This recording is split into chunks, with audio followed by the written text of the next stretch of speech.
Herkese selam arkadaşlar. Kurumsal hayata elveda videosuna geçmeden önce artık katıl butonunu aktif ettiğimi sizlerle paylaşmak istiyorum. 2019 yılında başlayan YouTube maceramın üzerinden yaklaşık olarak 3 sene geçti. Elimden geldiği kadar her şeyimi sizlerle paylaşmaya çalıştım. Bilgim olsun, tecrübem olsun. Hiçbir zaman sizden hiçbir şeyimi saklamadım. Çünkü benim hikayemde bildiğim her şeyi anlatmak var, bildiğim her şeyi paylaşmak var. Bu kanal sayesinde yüzlerce kişi bisiklet sporuna başladı. Bunlar her zaman beni çok mutlu etti. Ama katıl butonunu aktif etmemle ilgili de çok geri dönüş aldım. Bunun üzerine artık katıl butonunu aktif ediyorum arkadaşlar. Özetle bana destek olmak isterseniz artık katıl butonundan bana destek olabilirsiniz. Teşekkür ederim. Herkese iyi seyirler. Bugün sizlere vermiş olduğum bir kararla ilgili bazı şeyler anlatmak istiyorum. Daha önce Instagram'da bununla ilgili bir post paylaştım. Kurumsal hayata veda diye. Bununla ilgili aynı zamanda YouTube'a da video çekmek istedim. Bilmeyenler için söylüyorum. Ben yaklaşık olarak 10 yıldır aynı firmada özel sektörde grafik tasarımcı olarak çalışmaktaydım.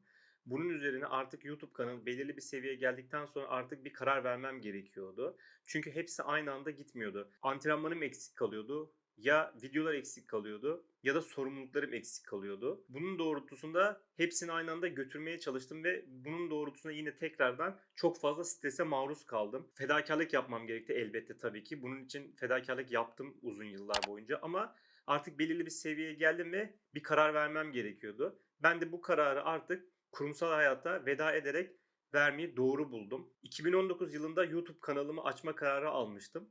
Bunun üzerine video çekmeye ve artık bisiklet hayatımı YouTube'la beraber götürmeye başladım. Belki siz fark etmediniz ama ben YouTube kanalımı 3 kere bıraktım. Çünkü hepsi aynı anda gitmiyordu. Biz yer yer Tubi ile böyle tatlı tatlı tartışmalar da yaşıyorduk. Çünkü gerçekten stresli bir iş ve YouTube'a gerçekten başladığınızda bunu doğru şekilde ve durmadan yapmanız gerekiyor. Yoksa gerçekten tüm emeğiniz boşa gidiyor. Tubi ile çok defa bununla ilgili hep toplantılar yaptık. Küçük aile toplantılarımızı yaptık. Nasıl ilerlememiz gerekiyor? Nasıl birbirimize destek olarak bunu doğru şekilde götürebiliriz diye. Hepsini aynı anda götürmeye çalışırken en büyük yaşadığım stres aslında arkadaşlar doğru bir şekilde, verimli bir şekilde antrenman yapamamaktı. Ben aslında öncelik olarak iyi bir şekilde antrenman yapıp bisiklet sürmek isteyen birisiyim. Onun doğrultusunda da hikayemi YouTube'da videolar şeklinde paylaşmak isteyen birisiydim. Yani aslında hikayeme bu şekilde başlamıştım.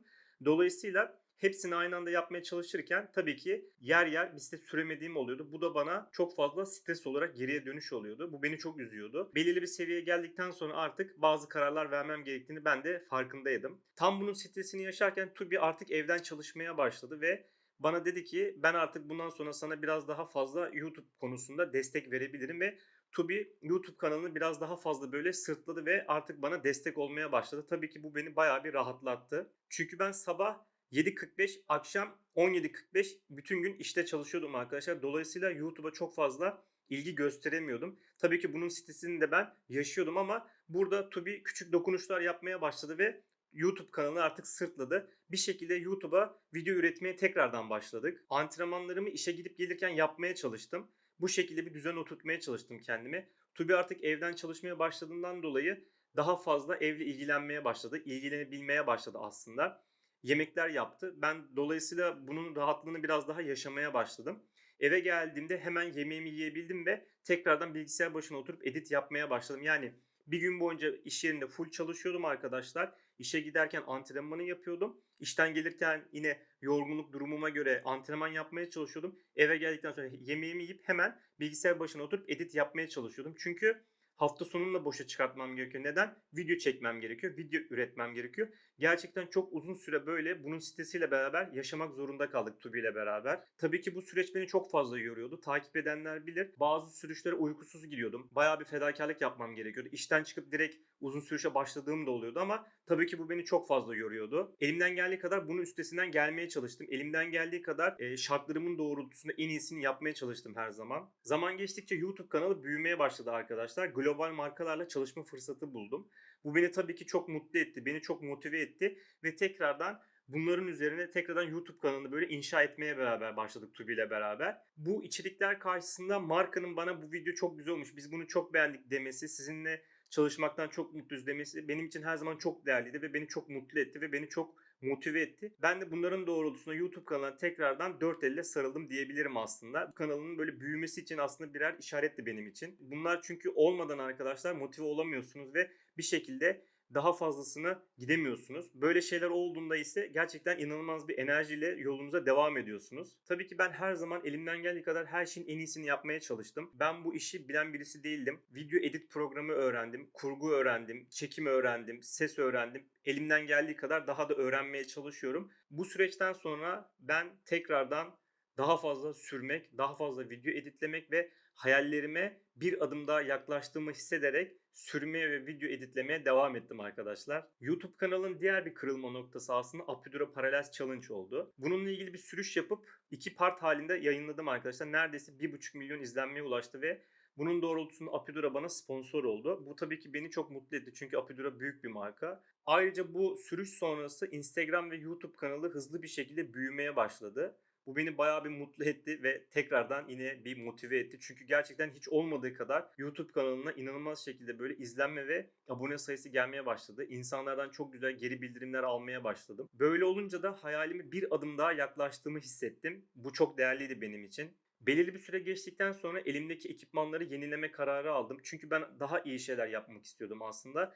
Bisiklet dünyasının etrafında dönen her şey beni çok mutlu ediyordu ve çok motive ediyordu. Böyle şeylerle ilgilenmek yani beni mutlu ettiğinden dolayı zaman nasıl geçtiğini hiçbir zaman yakalayamadım. Hep böyle iyi bir şeyler üretmeye çalıştım.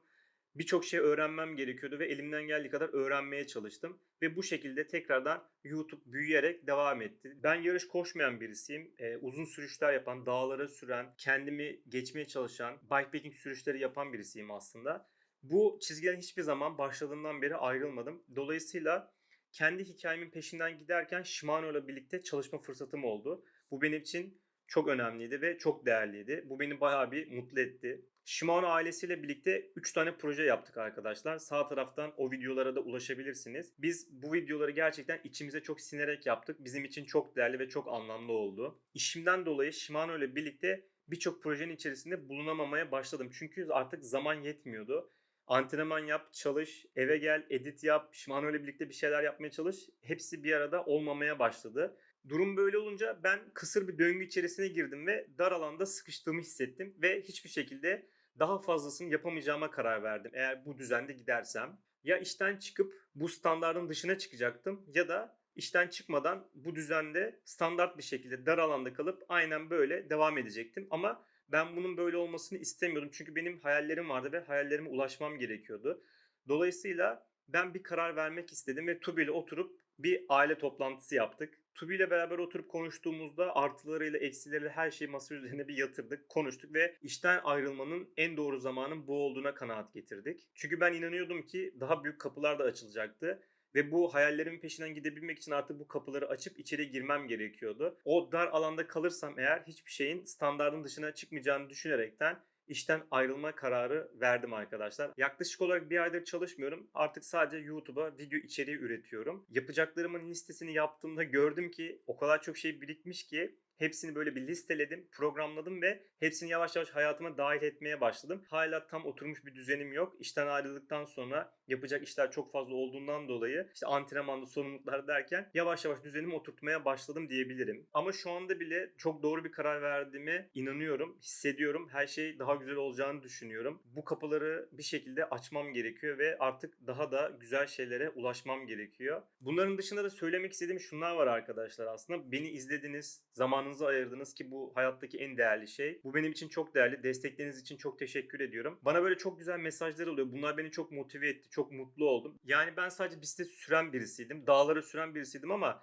sizleri motive ettiğimi, sizlerin beni rol model olarak aldığını hiçbir zaman bilmiyordum ben. O kadar çok mesaj aldım ki bununla ilgili. Artık bunu bir şekilde kabul ettim. Sizleri motive ettiğimi, sizlere enerji verdiğimi kabul ettim aslında. Tabii ki bu beni mutlu etti. Çünkü Türkiye'nin herhangi bir yerinde hiç tanımadığım, yüz yüze gelmediğim birisinden çok güzel bir mesaj alıyorum. Bana mesela diyor ki 40 yaşındayım, senin sayende bisiklete başladım. Ya bu benim için çok değerli bir şey. Bu beni çok motive eden bir şey. Ben YouTube'a ve bisiklete daha da çok tutundum diyebilirim aslında. YouTube kanalının enerjisi sayesinde yüzlerce kişi bisiklet sporuna başladı. Kimi zaman anneannemle seni izliyoruz, kimi zaman annemle seni izliyoruz, kimi zaman kızımla seni izliyoruz, kimi zaman ailemizle beraber seni izleyebiliyoruz Özcan diye geri bildirimler aldım. Bu gerçekten harika bir şey. İnsanların yüreğine dokunabilmek bu beni çok mutlu ediyor. Siz nasıl benden enerji alıyorsanız ben de sizin bu mesajlarınızdan enerji alıyorum ve yoluma devam etmem gerektiğine inanıyorum. Şunu da eklemek istiyorum. YouTube kanalıma, Instagram hesabıma, paylaşımlarıma, her şeyime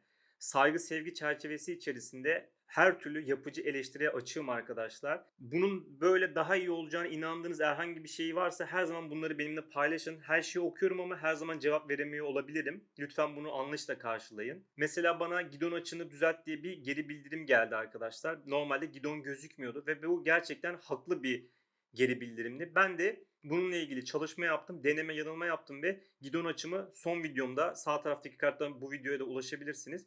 Gidon açımı düzelttim ve gerçekten de daha iyi oldu. Bunu mesela bu eleştiriyi yapan kişiye ben buradan tekrardan teşekkür ediyorum. Bu tarz geri bildirimler her zaman baş tacı ama lütfen saygı ve sevgi çerçevesi içerisinde olsun. Şu anda bulunduğum konum aslında zirve değil. Bu da bir basamak bence. Daha iyi şeyler yapabilmek için çok güzel bir seviyeye geldiğimi düşünüyorum. Bundan sonra daha zorlu ve daha uzun bir yolum olacak. Bu sadece bir başlangıç, bu sadece bir basamak bence. Ben daha iyi şeyler yapmak istiyorum. Daha iyi videolar çekmek istiyorum ve daha iyi içerikler üretmek istiyorum aslında. Hedef yarışlarım var yurt dışında. Yurt dışındaki insanlar, yurt dışındaki sporcular çok güçlü, çok iyi antrenman yapıyorlar ve şartları gerçekten bizlerden daha iyi. Ama tabii ki bu bir bahane olamaz. Ben de elimden geldiği kadar hayatımı düzene oturttuktan sonra antrenman seviyemi daha da arttıracağım. Her şey yoluna girecek ve daha fazla antrenman yapacağım ve yurt dışındaki yarışlara katılmak için elimden geleni yapacağım. Bu yarışlarda tabii ki video çekeceğim. Bunları da sizlerle paylaşmak istiyorum. Bence çok güzel hatıralar olur. Düşünsenize yani sıfırdan başlayıp YouTube kapısı sayesinde globale açılıyorsunuz, yarışlara giriyorsunuz ve bunların videolarını çekiyorsunuz. Bence güzel bir başarı hikayesi. Umarım bu seviyede gelebilirim. Umarım hayallerime ulaşabilirim. Bundan sonraki süreçte çekmemi istediğiniz videolar varsa arkadaşlar yorum kısmına bırakabilirsiniz. Instagram'dan da zaman zaman bana istediğiniz soruyu sorun diye bazen sorular topluyorum ve bunun doğrultusunda videolar çekiyorum. Oradan da bana geri bildirim yapabilirsiniz. Elimden geldiği kadar hepsini toparlayıp zaman buldukça video çekmeye çalışıyorum ki bundan sonra artık sadece video üreteceğimden dolayı artık daha hızlı şekilde sizlere video ulaştırabileceğim. Daha çok oturmalı videolarla sizlerin yanında olmaya çalışacağım. Son olarak da herkese tekrardan çok teşekkür ediyorum. Belirli bir seviyeye geldik. Bazı kararlar verildi. Bunun doğrultusunda umarım her şey daha iyi olur. Elimden geldiği kadar sizlere bildiklerimi, tecrübelerimi, her şeyimi paylaşmaya çalışıyorum. Türkiye'nin her yerine bana destek olan herkese çok teşekkür ediyorum. Sevgiler, saygılar. Bir başka videoda görüşmek üzere. Kendinize iyi bakın.